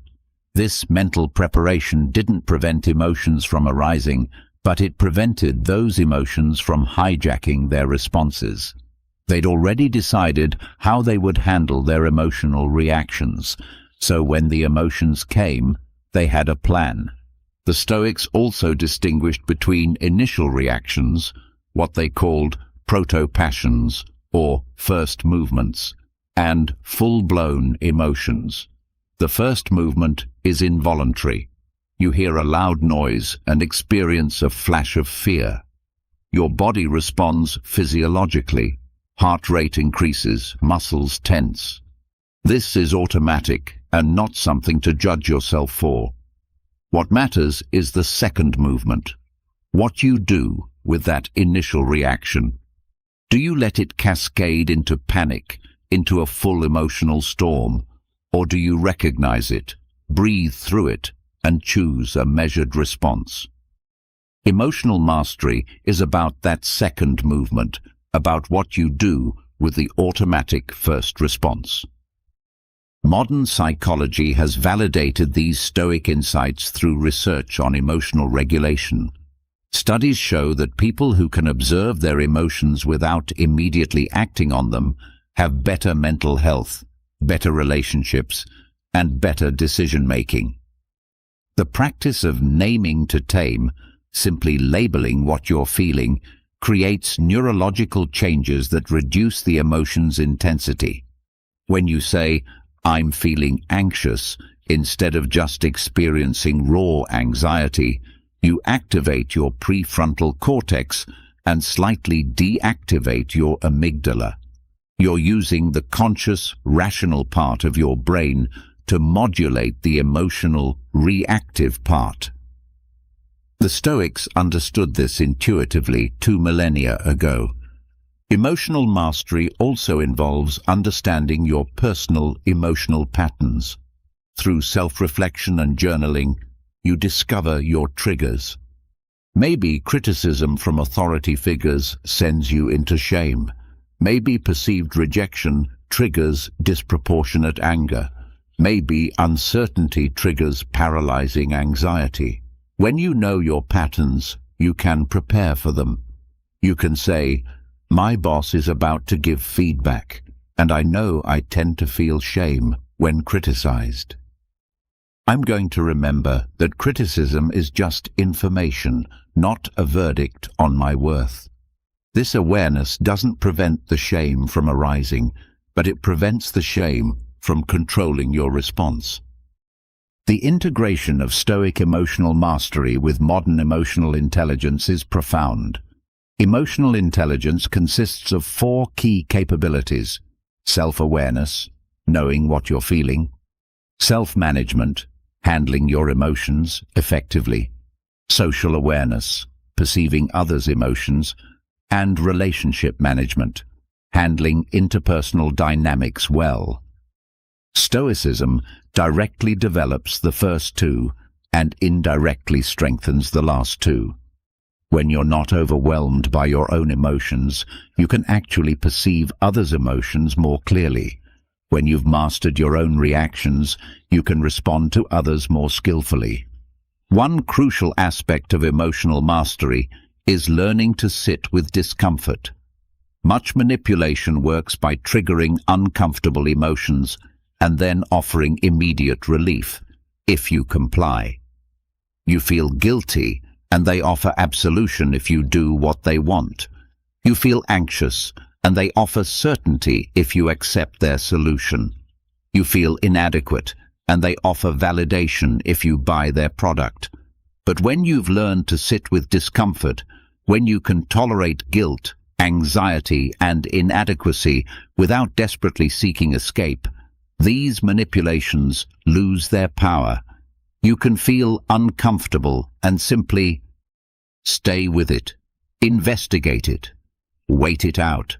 Choose your response rather than grasping at the first promise of relief. This doesn't mean pursuing discomfort for its own sake or remaining in genuinely harmful situations. It means developing the capacity to experience difficult emotions without being compelled to immediately escape them through action, substance, or compliance. It's the difference between "I feel anxious, therefore I must do something right now to make this stop," and "I feel anxious and I can sit with this feeling while I figure out the wise response." That capacity to tolerate discomfort is freedom itself. Emotional mastery also requires compassion, both for yourself and others. When you fail at emotional regulation, when you react instead of respond, when you're hijacked by anger or fear or shame, the Stoic response isn't self-flagellation. It's self-compassion combined with learning. I'm human. I'm learning. What can I understand from this? How can I respond better next time? This compassionate self-relationship reduces the shame that often leads people to hide their mistakes, which creates vulnerabilities that manipulators exploit. When you can acknowledge your emotional struggles without shame, you can address them directly rather than hiding them where they become leverage points. Similarly, understanding that others are often acting from their own unmastered emotions creates compassion that protects against manipulation. When someone tries to make you angry, you see beneath the surface. This person is suffering, acting from their own unexamined pain. This doesn't mean you accept mistreatment, but it means you respond from wisdom rather than from reactive emotion. Their emotional dysregulation doesn't trigger yours. You remain centered, masterful, free to choose your response rather than being pulled into their emotional storm. The practice of emotional mastery is ongoing.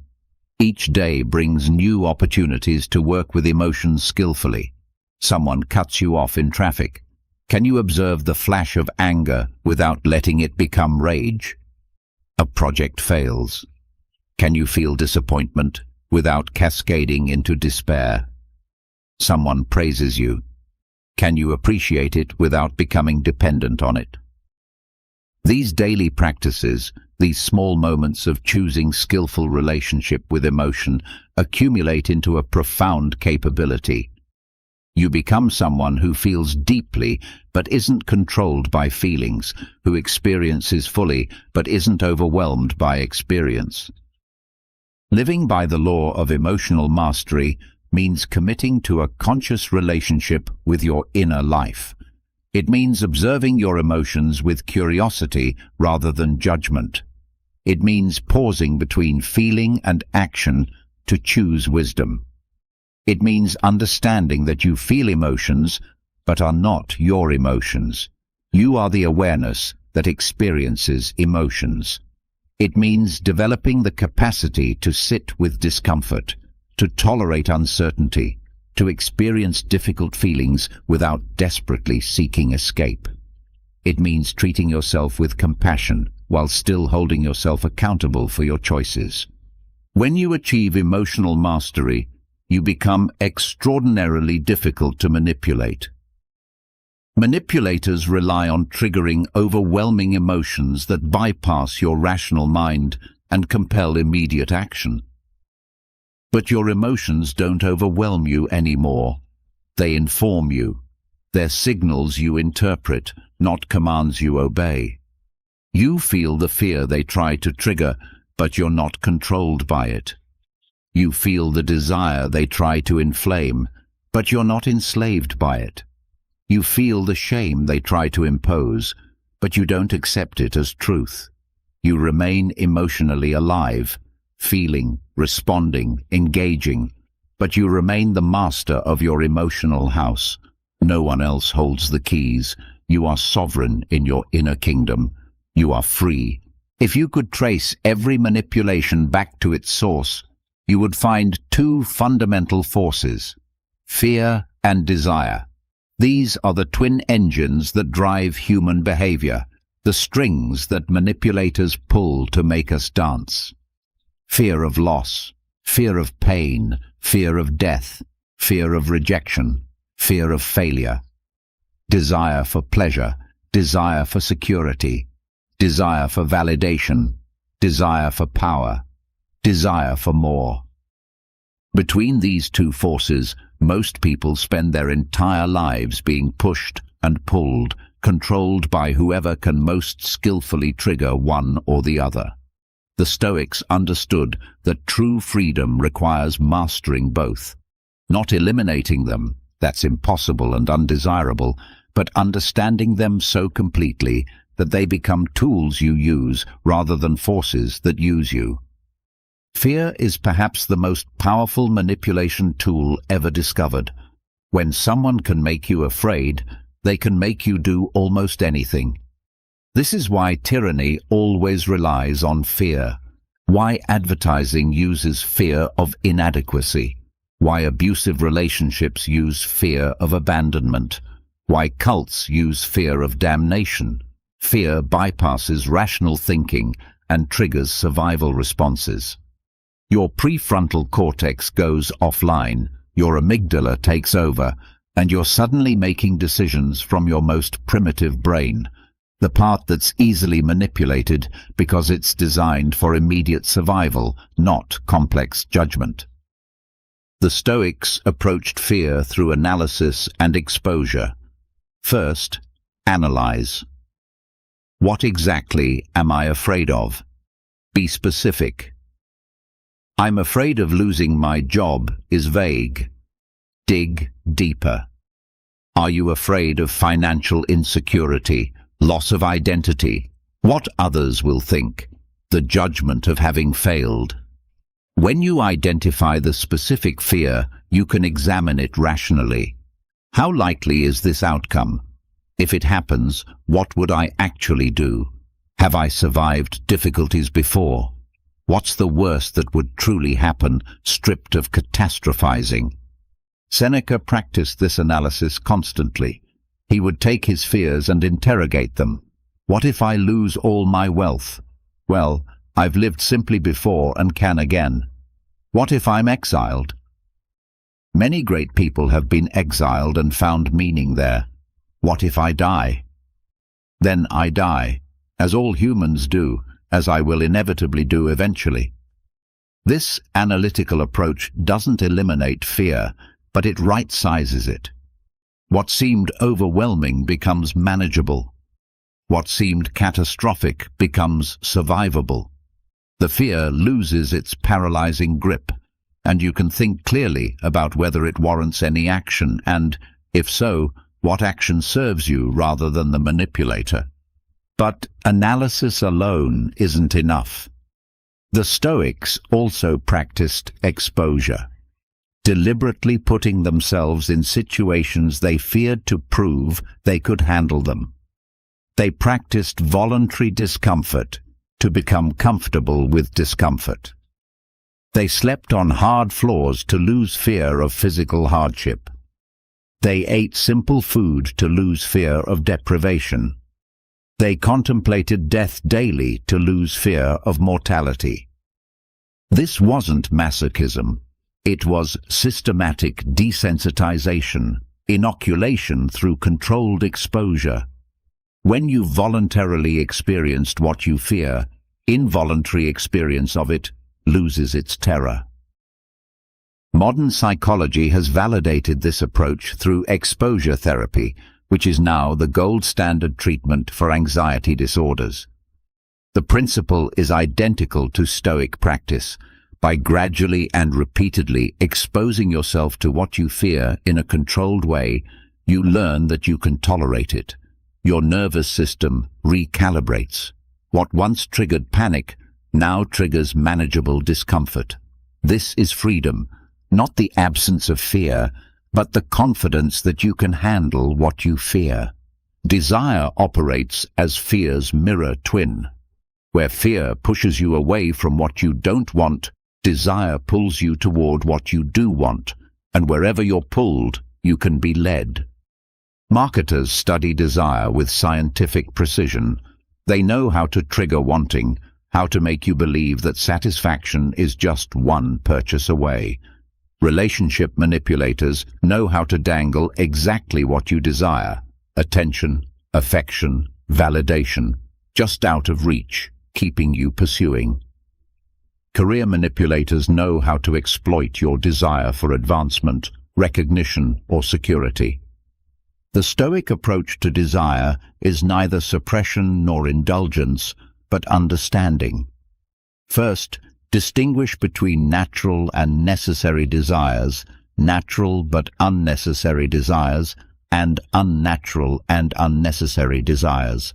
Natural and necessary: food when hungry, water when thirsty, shelter from cold. These are legitimate. Natural but unnecessary: fine food, luxurious housing, aesthetic pleasure. These are fine to enjoy when available but dangerous to need. Unnatural and unnecessary: extreme wealth, fame, power over others. These are never satisfying because they have no natural limit. You can never be rich enough, famous enough, powerful enough. They create permanent craving. When you understand these distinctions, you can examine your desires. What am I actually wanting? Is this a genuine need or manufactured desire? Will having this truly satisfy me, or just create new wanting? Who benefits from my wanting this? This analytical approach reveals how many of your desires aren't really yours at all. They're implanted through advertising, social conditioning, comparison, and manipulation. When you see this clearly, many desires simply dissolve. You stop wanting what you don't actually want, which is incredibly liberating. The Stoics also practiced what Epictetus called hedonic adaptation, the recognition that desire satisfaction is temporary. You desire something intensely. You get it. You experience pleasure. Then the pleasure fades, and desire moves to the next target. This is the hedonic treadmill, and you can spend your entire life running on it, never satisfied, always manipulatable through the promise of the next desire fulfillment. The Stoic solution is to appreciate rather than crave, to prefer rather than need, to enjoy what you have rather than constantly reaching for what you don't have. But here's the sophisticated insight. The goal isn't to eliminate desire. Desire is part of being human and can be a powerful force for good. The goal is to choose your desires consciously rather than having them chosen for you. To desire virtue, wisdom, justice, courage. These desires elevate and can't be manipulated because no one can give or take them from you. To desire to love well, to create meaningfully, to contribute to something larger than yourself. These desires enrich life and don't make you vulnerable to external control. But to desire endlessly what others can give or withhold, approval, status, possessions, is to give others endless power over you. The practice of mastering desire includes gratitude. When you regularly appreciate what you have, desire for what you don't have loses intensity, not because you're suppressing wanting, but because you're genuinely satisfied.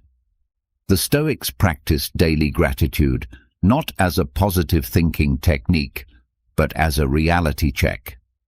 Look at what you have. Really see it. How remarkable is it that you have functioning eyes, working limbs, a thinking mind? That you have food, shelter, relationships? This isn't minimizing legitimate problems. It's recognizing legitimate abundance. And abundance consciousness is immune to scarcity manipulation. Another practice is the strategic satisfaction of desires. When you feel desire arising, sometimes the best response is to satisfy it, but consciously, on your terms, not compulsively. You desire food, eat mindfully, tasting fully, satisfied with enough rather than stuffed with too much. You desire rest, rest deeply rather than scrolling distractedly. You desire connection, engage genuinely rather than seeking validation. When you satisfy desires consciously, they're satisfied. When you indulge them compulsively, they intensify. The key is consciousness, being the director of your desire, not its slave. Mastering fear and desire also requires understanding their relationship. Often they're two sides of the same coin. You desire something because you fear not having it. You desire wealth because you fear poverty. You desire approval because you fear rejection. You desire control because you fear chaos. When you can see this connection, you can address the root rather than just the symptom. Address the fear of poverty through confidence in your ability to survive simply, and the desperate desire for wealth diminishes. Address the fear of rejection through self-acceptance, and the desperate desire for approval fades. The ultimate mastery comes when you can observe fear and desire arising without being compelled to act on them. You feel fear, you acknowledge it, you consider it, but you don't obey it unless wisdom suggests you should. You feel desire, you notice it, you examine it, but you don't chase it unless it serves your values. This is freedom. Feeling without being controlled by feelings, wanting without being enslaved by wanting, fearing without being paralyzed by fear. Living by this principle means daily practice. Each day you'll encounter situations that trigger fear or desire. Each one is an opportunity to practice mastery. Someone threatens you. Can you feel the fear without being controlled by it? Something attractive is offered. Can you feel the desire without being pulled by it? This constant practice builds a profound capability. You become someone who feels fully but chooses wisely, who experiences fear and desire as information rather than commands, who remains free even while feeling the full spectrum of human emotion. When you master fear and desire, manipulation becomes nearly impossible, because manipulation is ultimately about triggering fear or desire to control behavior. Make someone afraid enough or want something enough, and you can direct them. But when someone has mastered these forces, when they feel them but aren't controlled by them, your manipulation tactics fail. They feel the fear you try to trigger, but they don't panic. They feel the desire you try to inflame, but they don't grasp.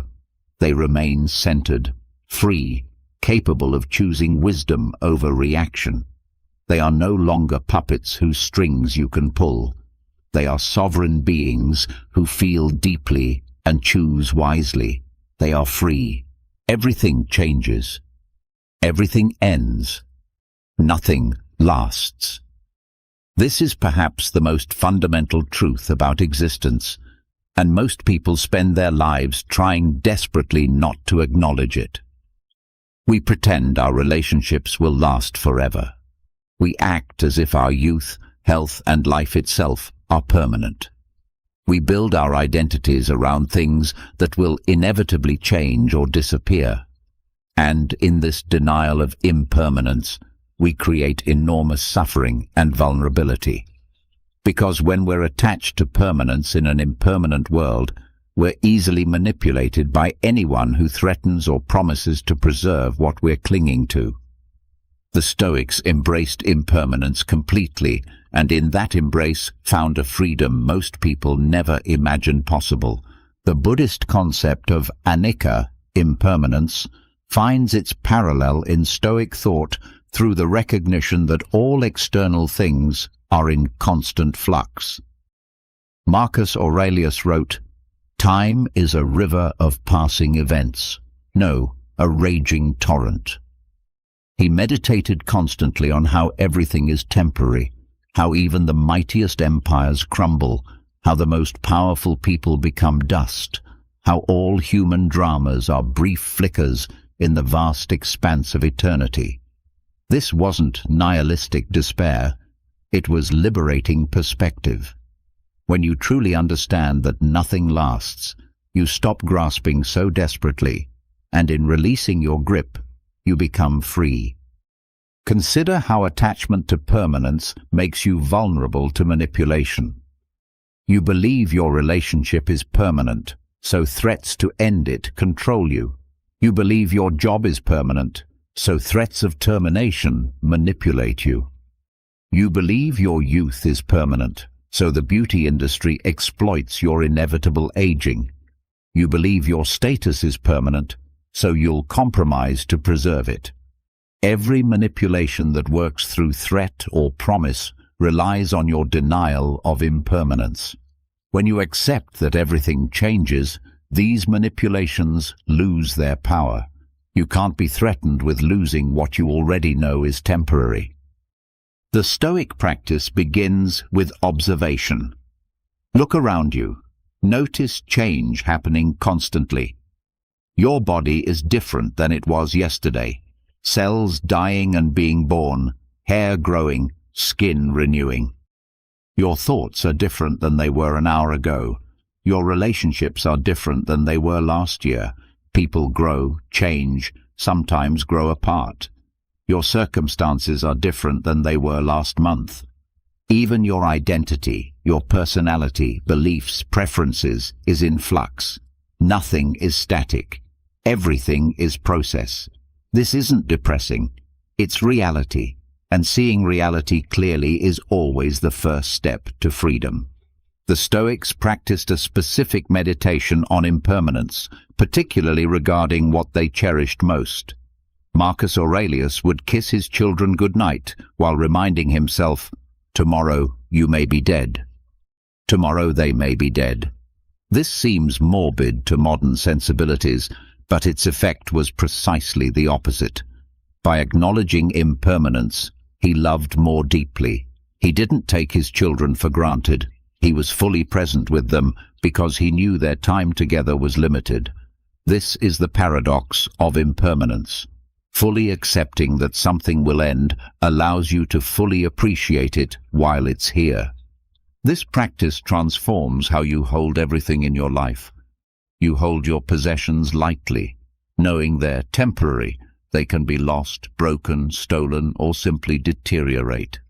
This doesn't mean you don't take care of them or appreciate them.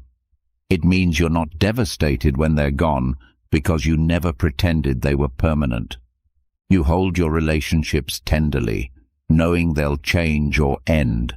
People leave, people die, people grow in different directions. This doesn't mean you don't love deeply. It means you love without the desperate clinging that suffocates relationships and makes you manipulatable through fear of abandonment. The recognition of impermanence also addresses a specific manipulation tactic: the artificial creation of permanence. Marketers sell products as if they'll make you permanently happy.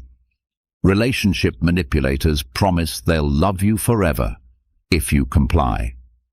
Career manipulators suggest that this position, this status, will be permanently satisfying. Ideological manipulators claim their system will create permanent solutions. All of these are lies, and they're powerful lies because they exploit people's desperate desire for something permanent in an impermanent world. But when you've accepted impermanence, these promises ring hollow. You know nothing is permanent. You're not looking for permanence. You're looking for meaning in the moment, not forever. Solutions. Impermanence also provides profound perspective on problems. When you're in the middle of difficulty, it feels overwhelming and permanent. But the Stoic practitioner remembers, this too shall pass. This difficulty is temporary. This pain will change. This situation will evolve. The empire that felt invincible yesterday is ruins today. The person who wielded such power is forgotten. The problem that seemed insurmountable was overcome or became irrelevant. This perspective doesn't minimize real suffering, but it prevents the multiplication of suffering that comes from believing pain is permanent. Pain plus belief in its permanence equals despair. Pain plus recognition of its impermanence equals bearable difficulty. But here's a crucial nuance. Impermanence applies to good things and bad things equally. Your suffering is temporary, but so is your joy. Your problems will pass, but so will your successes. This might seem to reduce the value of good things, but it actually enhances it. When you know your happiness is temporary, you savor it fully rather than taking it for granted. When you know your success is temporary, you enjoy it without building your entire identity around it. When you know your health is temporary, you appreciate it with every breath rather than assuming it will always be there. The Stoics distinguished between what is ephemeral, lasting a very short time, and what is eternal, lasting forever. Most of what we value is ephemeral. Our bodies, our possessions, our relationships as they currently exist, our circumstances, our feelings, our thoughts. But there are things that are eternal in a different sense. Virtue is eternal because it's always valuable regardless of time. Truth is eternal because it doesn't depend on circumstances. The principles of wisdom, justice, courage, and temperance don't become obsolete. When you invest primarily in the ephemeral, you're constantly anxious about loss. When you invest primarily in the eternal, you have unshakable ground. This doesn't mean neglecting the ephemeral. The Stoics engaged fully with temporary things. They loved people, pursued projects, enjoyed pleasures, but they didn't confuse the temporary with the permanent.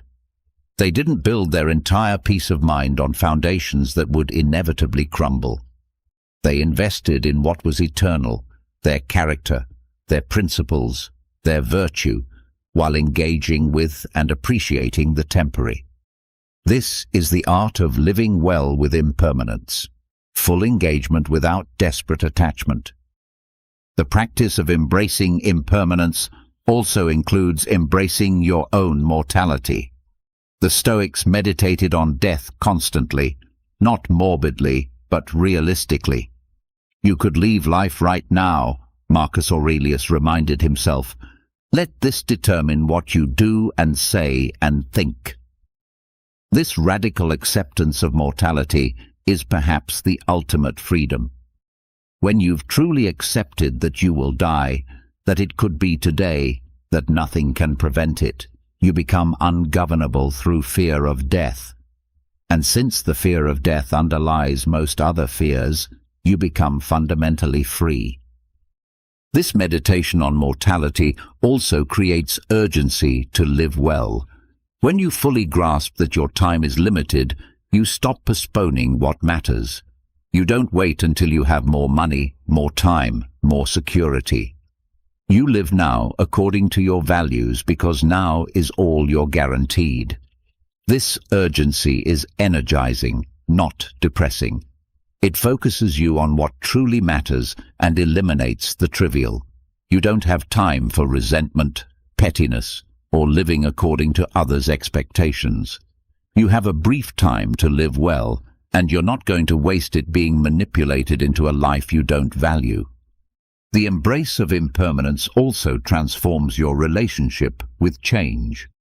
Most people resist change because they're attached to how things are or how they were. But change is inevitable. Resisting it is like trying to prevent the river from flowing. When you embrace impermanence, you embrace change as the natural state of things. You become flexible, adaptable, resilient. When circumstances shift, you shift with them. When relationships evolve, you evolve with them. When plans fail, you make new plans. You're not rigid and brittle, easily broken by unexpected change. You're fluid and strong, flowing around obstacles. Living by the law of impermanence means incorporating this awareness into daily life. Each morning acknowledge, everything I have today could be gone tomorrow. My life could end today. This relationship could change. This circumstance could shift. And then, from that acknowledgement, ask, how do I want to engage with this day? How do I want to treat the people in my life, knowing our time together is limited? How do I want to spend my finite time and energy? What really matters when everything is temporary? This practice doesn't make life feel futile. It makes life feel precious. When you know something is temporary, you value it differently. The flower is beautiful precisely because it will wilt. The sunset is magnificent precisely because it will fade. The conversation is meaningful precisely because it will end. The embrace is tender precisely because one day there will be no more embraces. Impermanence doesn't diminish value, it concentrates it. Every moment becomes precious when you know there are only so many moments. When you live by the law of impermanence, you become unmanipulatable through attachment.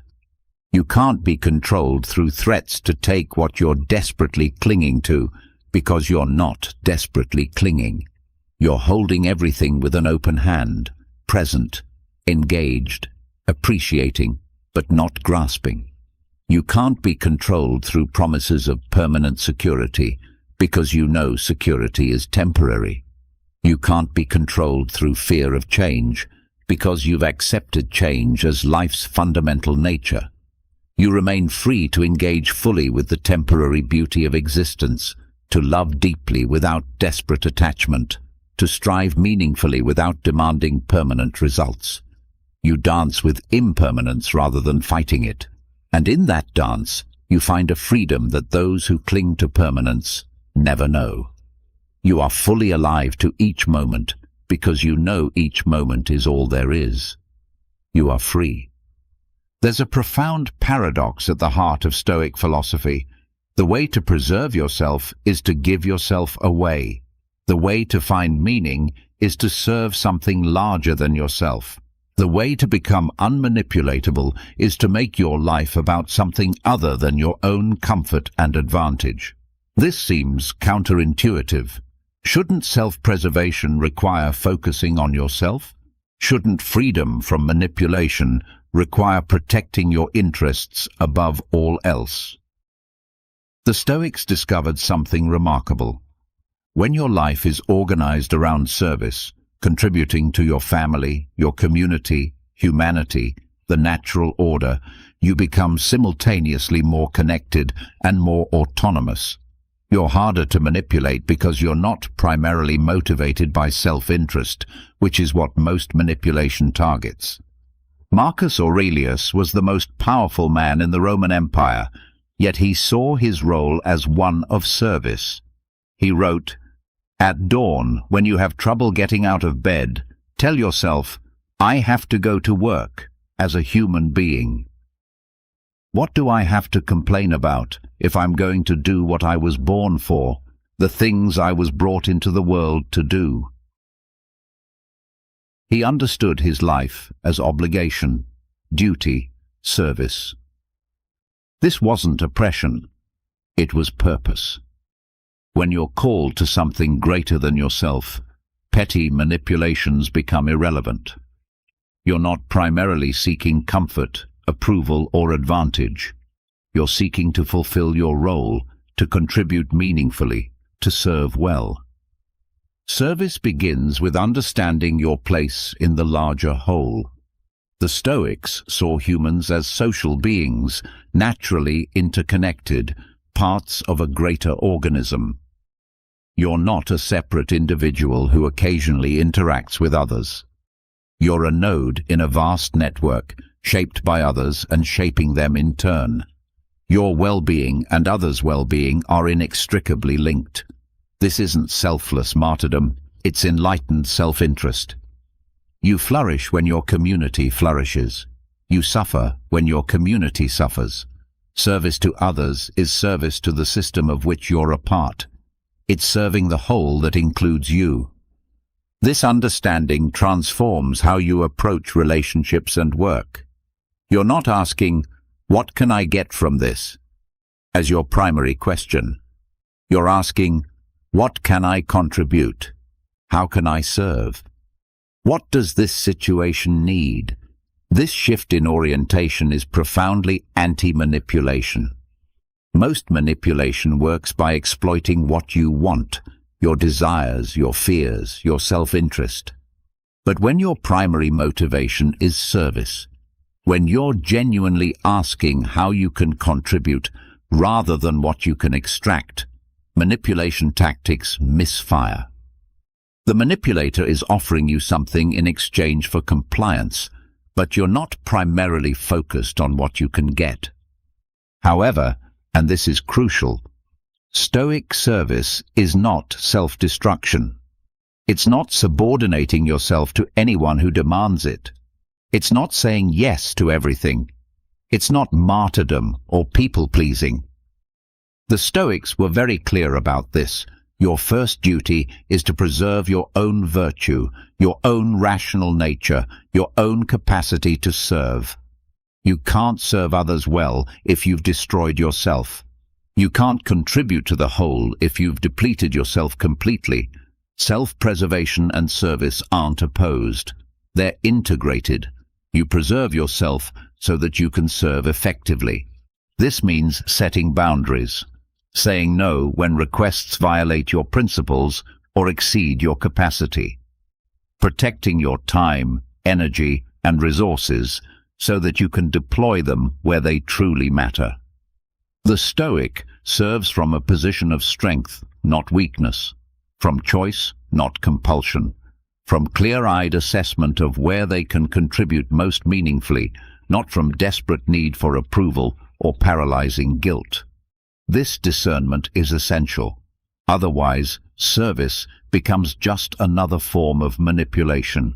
You're controlled through appeals to duty, through guilt about not doing enough, through exploitation of your desire to help. Epictetus taught that we have different roles: parent, child, citizen, friend, colleague, and each role carries specific obligations. Service means fulfilling these role-based duties excellently. As a parent, serving your children by raising them well. As a citizen, serving your community by contributing to its flourishing. As a friend, serving your friends through loyalty and honest counsel. As a colleague, serving your shared purpose through competent work. This isn't abstract or overwhelming. It's concrete and manageable. You don't have to save the world. You have to fulfill your specific roles with excellence. This role-based approach to service also protects against manipulation. When you're clear about your roles and their associated duties, you can evaluate requests against them. Someone asks you to do something that would require neglecting your actual duties. You can decline without guilt. You're not being selfish. You're being clear about your priorities. You're not refusing to serve. You're refusing to be distracted from the service you're actually responsible for. This clarity is tremendously freeing. You're not vulnerable to every request, every demand, every attempt to redirect your energy. Service also provides intrinsic motivation that's immune to external manipulation. When you're working primarily for external rewards, money, approval, status, you can be controlled through threats to withhold those rewards or promises to increase them. But when you're working primarily because the work itself matters, because you're contributing to something meaningful, because you're fulfilling your role well, external rewards become secondary. You do the work because it needs doing, because it serves the larger purpose, because it's your role to do it. No one can manipulate you by threatening to take away rewards you weren't primarily working for. The Stoics also taught that service includes bearing with others' faults and limitations. Humans are imperfect. They make mistakes. They're sometimes difficult, irrational, or unkind. Service means expecting this and responding with patience and compassion rather than frustration and withdrawal. But, and this is key, bearing with others' faults doesn't mean accepting abuse. It doesn't mean tolerating mistreatment. It means recognizing that people are flawed while still maintaining your boundaries. You can be patient with someone's struggles while still refusing to be manipulated by them. One profound aspect of service is that it connects you to meaning larger than your individual concerns. When you're contributing to something that will outlast you, when you're part of a project larger than yourself, when you're serving purposes that transcend your immediate interests, you gain perspective that makes petty manipulation seem irrelevant. Someone tries to manipulate you through threats to your comfort.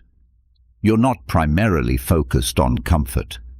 Someone tries to manipulate you through appeals to your status. You're not primarily focused on status. You're focused on serving well, contributing meaningfully, fulfilling your role excellently. This focus is armor. Service also creates genuine connection that contrasts sharply with manipulative relationships. Manipulative relationships are transactional. I'll give you this if you give me that. Service-oriented relationships are contributional. I'll contribute to your well-being because your well-being matters, and you'll contribute to mine for the same reason. These relationships are stronger because they're not contingent on getting something in return. They're based on mutual care and shared purpose. And relationships based on shared purpose and mutual service are naturally resistant to manipulation because they're not fundamentally about using each other, they're about serving together. The practice of service requires daily attention to the question, how can I contribute today? Not, what can I get? But what can I give? Not, How can I advance my interests? But how can I serve my roles excellently? This shift in daily focus gradually transforms your entire orientation. You become someone who's looking for ways to contribute rather than ways to extract. And people who are genuinely oriented toward contribution are difficult to manipulate, because manipulation assumes self-interest as the primary motivation. But let's address a potential concern. Doesn't this make you vulnerable to exploitation? Won't people take advantage of your service orientation? The answer is yes, some will try. This is where Stoic wisdom becomes essential. You serve discerningly, not indiscriminately.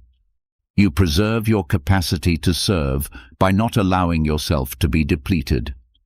You maintain boundaries that protect your well-being. You serve where you can genuinely contribute, not where you're merely being used. The difference between service and exploitation is that service is chosen freely based on your values and roles, while exploitation is compelled through manipulation. When you're clear about this distinction, you can serve generously while protecting yourself wisely. Living by the law of service means organizing your life around contribution rather than acquisition, around giving rather than getting, around fulfilling your roles rather than maximizing your advantages. It means waking up each day asking how you can serve well rather than how you can get ahead. It means measuring your days by whether you contributed meaningfully, not by whether you extracted maximum benefit.